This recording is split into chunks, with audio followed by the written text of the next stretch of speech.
I removed the old stripped bent threads from the bottom portion here. Cut off a 1/2-inch bolt, and then I tapered both ends in the grinder, and then I'm going to weld that up. Now, there's no lateral forces on this adjusting dog at all. All the forces are straight up and down, and it's just a tensioner is all it is. It's not going to have any real stress on it. It's just to tighten up the slack of the brake band around the brake drum. So I'm not worried about the strength of this at all. It should be just fine.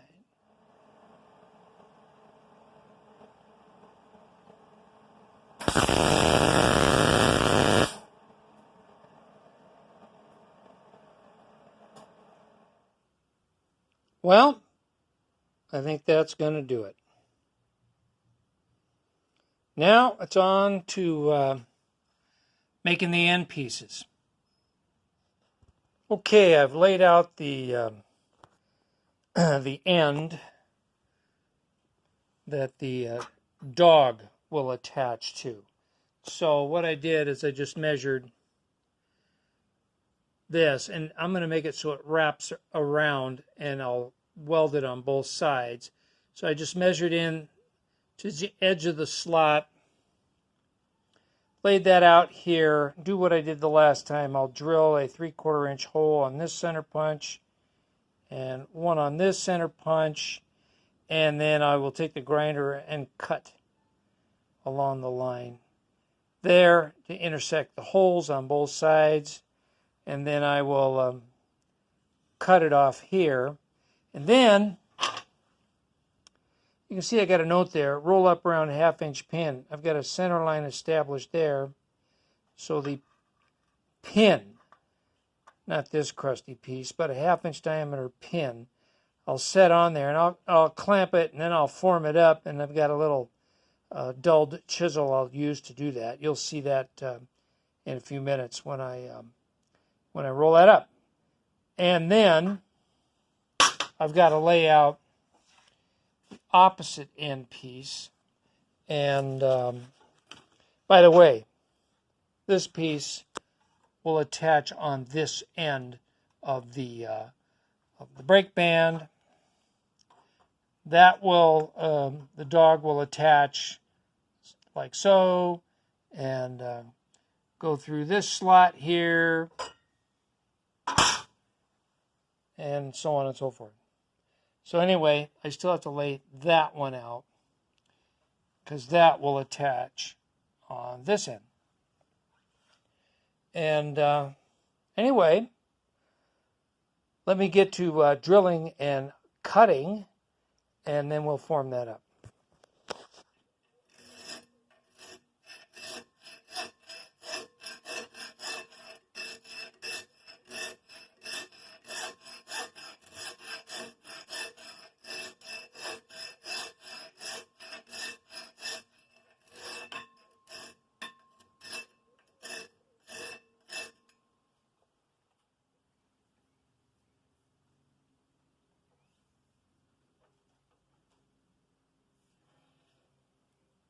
So it looks like our overall stretch out is going to be 7 3/8.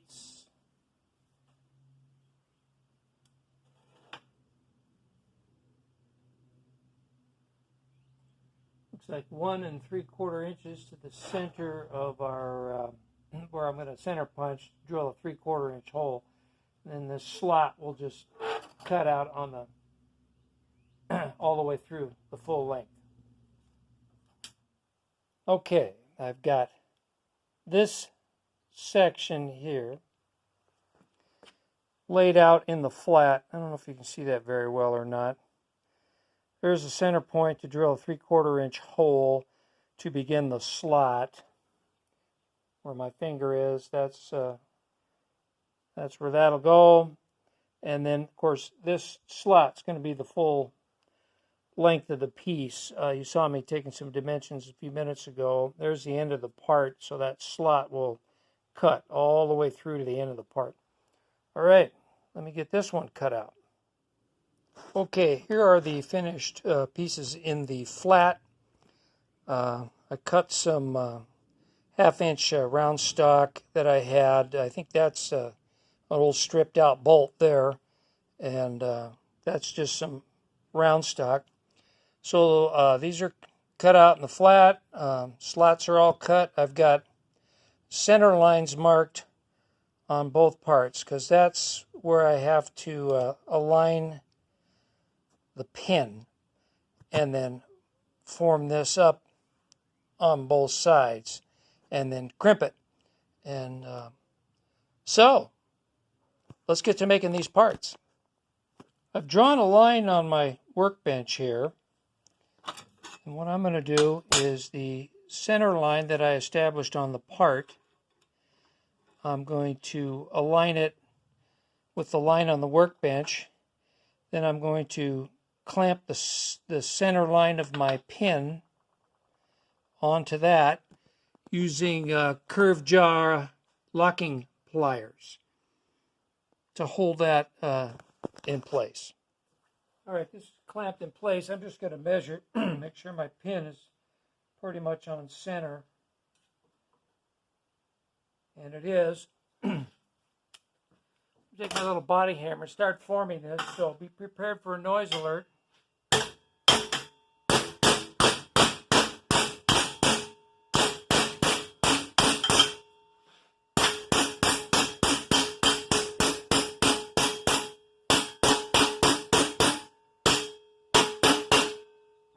Okay, that's pretty much up 90 degrees, so I am going to loosen the clamps, spin it around, rinse and repeat. All right, so now I'm just going to slightly pinch that in the vise to help hold the pin. But you can see where we're at so far. Don't want to squeeze it much, just enough to hold the pin in place.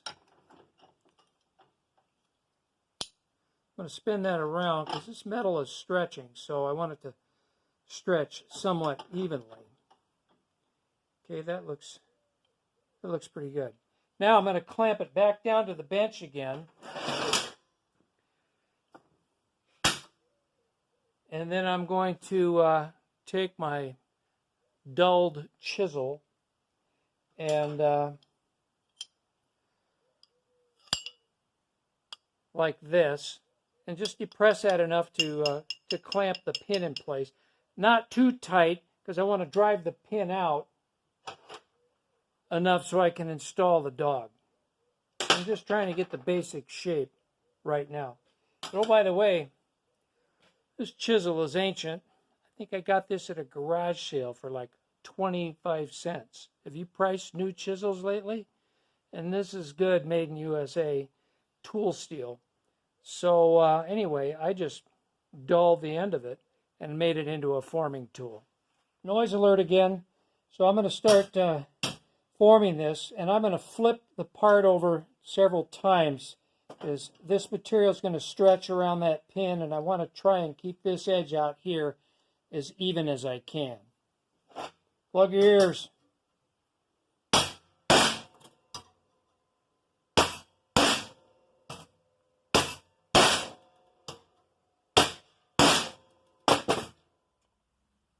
All right, I'm pretty happy with that. It looks pretty good. It's pretty even. I'm going to pull this pin out, install the dog. Well, actually, this is loose enough. I might be able to do that. Yeah, all right.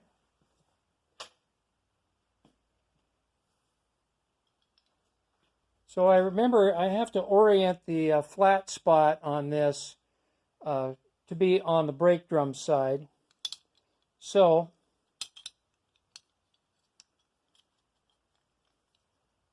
there we are. Now this, the main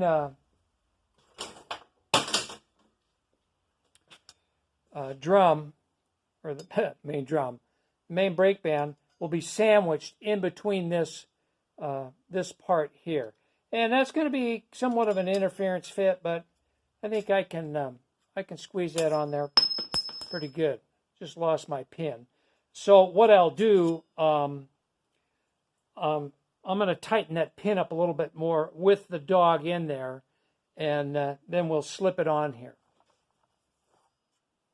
All right, I'm happy with that. I'll cut this pin off to length, and then I'll weld this on both sides. Maybe on the edges too, we'll see.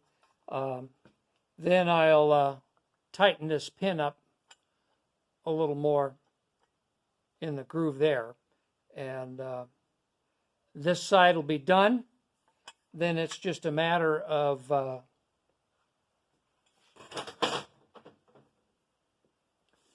doing a rinse and repeat for the opposite end. I'll clamp this just like I did the other one, form it up, and we'll attach it to the other side and weld it up.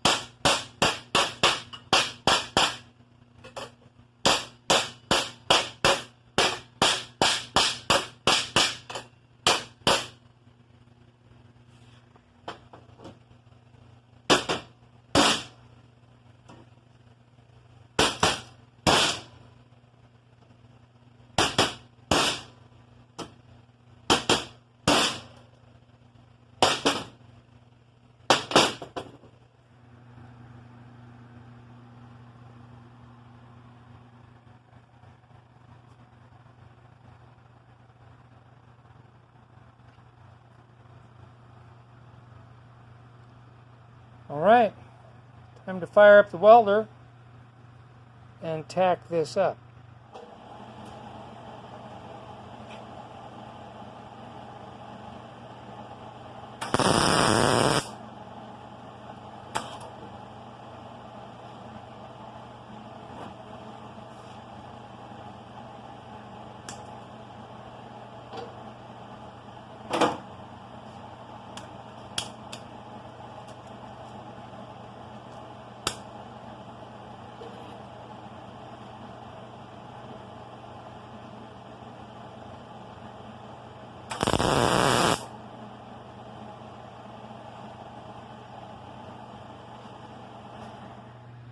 I'll take that for the win. I think that's going to work just fine. Much better than that. Well, I'm going to call it here. This video is getting a little long. So I've got this tacked up. It fits good around the brake drum here. I'm not going to finish welding it until I get the woven brake lining and the rivets in. That's about 2 weeks out. I found some on eBay. Well, I tell you what, it's as expensive as buying lumber these days. I was able to get a new old stock box of brass rivets. I found a 2.5 inch wide woven brake lining, non-asbestos, $20 a foot. Yeah. So, but hey, gotta have brakes. Anyway, and I'm also in the running. In fact, I've got to run in the house here in a couple of minutes and check. There was a guy on eBay that had a vintage brake riveting tool with the accessories. Right now I'm the high bidder, and so I'm going to run in and see if I can win that, and then I'll have the whole ensemble to finish building these Gibson brake bands. So anyway, this turned out well. I'm happy with it.